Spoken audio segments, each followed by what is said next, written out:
இந்த வீடியோ பாருங்களேன், எடிட் தரமான எடிட்பா. நான் ஓப்பனாக சொல்கிறேன், நம்ம கை ஹேர் இருக்குல்ல, அது அப்படியே மேலே அப்படியே நமக்கு ஒரு ஃபுல்லாக இருக்கிற மாதிரி ஒரு கூஸ் பம்ப்ஸ் இருக்கும்ல. வேணா பாருங்க, ப்ளே பண்ண. நான் குட்டி கதை சொல்லுவேன் நல்ல தம்பி, வரலாற்றை கற்பிக்க வந்தவன். கை தட்டி விசில் அடிச்சு கூடி கலையிற கூட்டம் கிடையாது.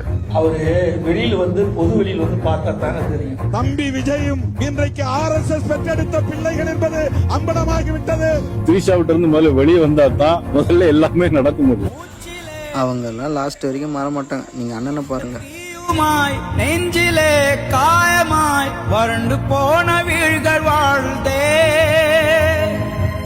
பொறுக்க முடியாம கலைஞர் அவர்கள் எல்லாருமே பண்ணி என்னுடைய கல்யாண மண்டபத்தை அடிச்சார். விஜயகாந்த் சார் மட்டும் இருந்தாங்கன்னா சொல்ல முடியல. வடிவேலை வச்சுலாம் எவ்வளோ விமர்சனம் பண்ணாங்க. ஆனால் அந்த டீமு கூடயே போயிட்டு மறுபடியும் வேலை வருதுங்க. ஒன்றினை காட்டத்தான் விஜய், நான் செந்தூர பாண்டி தம்பின, எனக்கு தோல்வின்றதே கிடையாது. என்னுடைய அண்ணன் புரட்சி கலைஞர் கேப்டன் விஜயகாந்த். எப்படி ஃபயரா இருக்குல்ல? மாஸ் பயங்கரமா இருக்கு எடிட், வேற லெவல்.